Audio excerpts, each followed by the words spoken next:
Doctor साहब के Facebook से मैं प्रभावित होता रहता था और डॉक्टर का जो जीवन है अगर आप लोग उसको बड़ा करीब से देखें तो व्यवस्था बहुत रहती है।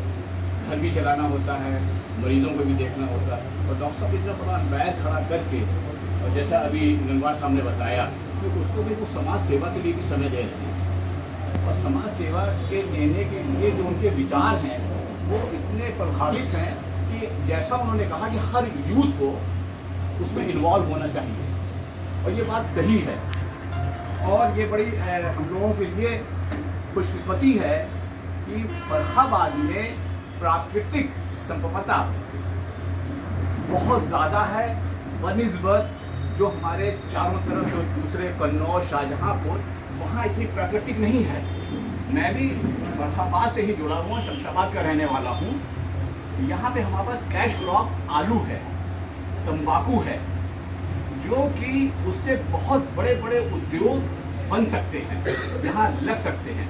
हम सिर्फ तंबाकू को बोते हैं लेकिन उसका जो असल फ़ायदा है, जो जर्दा है और जो उसकी खैनी है और जो उसकी लकड़ी की जो और चीज़ें बनती हैं वो दीगर दूसरी जगह पे जाके बनती है, कोई जगह बन सकती है। आलू के चिप्स की कोई फैक्ट्री है?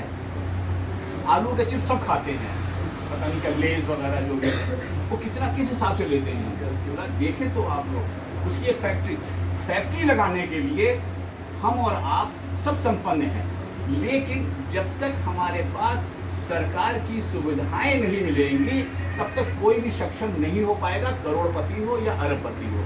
क्योंकि जो सरकार है वो हमें बहुत सी सब्सिडीज देती है, बहुत से मौके फराहम देती है, बहुत से लाइसेंस हमारे लिए आसान हो जाते हैं।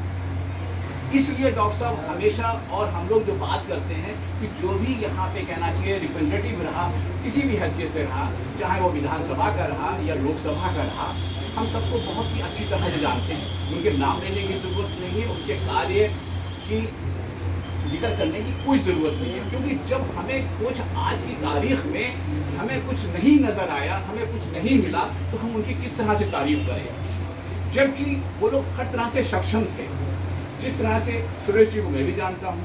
अब आप ये बताइए कि उन्होंने रुक के सारे काम छोड़ के सिर्फ उन्होंने इसीलिए हुआ कि वो शाहजहांपुर के थे और उन्होंने कहा कि भाई हमें तुम्हें सारी सुविधाएं मिलेंगी। तो अगर यहाँ का जो भी प्रतिनिधित्व करे, और हम तो ये कह रहे हैं कि जब डॉक्टर साहब ने ये आह्वान बनाया है और ये लोक अधिकार मंच का अगर आप ट्रांसलेशन समझें तो हम सबके अधिकार की बात कर रहे हैं।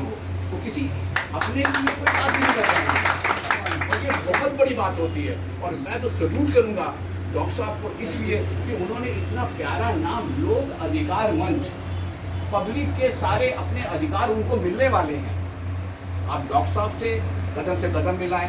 डॉक्टर साहब ने जैसे ये कहा, देखिए अगुआ जो है वो एक ही आदमी होता है, वो हमें मार्गदर्शन करता है लेकिन वो अकेला नहीं चल सकता जब तक कि उसके साथ जो है वो लोग ना हो। डॉक्टर साहब हमें मार्ग दिखाएंगे, उस मार्ग पे हमें चलना होगा और हमें लोगों से बात करनी होगी। और जिस तरह से जो कैलकुलेशन हुई और अभी किसी भाई साहब ने कहा कि हम 5 महीने में वो सब चीज़ें पूरी कर सकते हैं, तो मुझे तो नहीं लगता कि हमारी कहीं पे भी कामयाबी और उन्नति में कोई विविधा पड़ रही हो अगर हम सब लोग डॉक्टर साहब के साथ और उनके विचारों को लेकर चलें। और मैं इसीलिए कहना चाहिए फिर आप लोगों का धन्यवाद करता हूँ, खास करके डॉक्टर साहब का, कि मुझे मेरे एक छोटे से अदना से व्यक्ति को उन्होंने इतना सम्मान दिया और मैं बहुत बहुत शुक्रगुजार हूँ।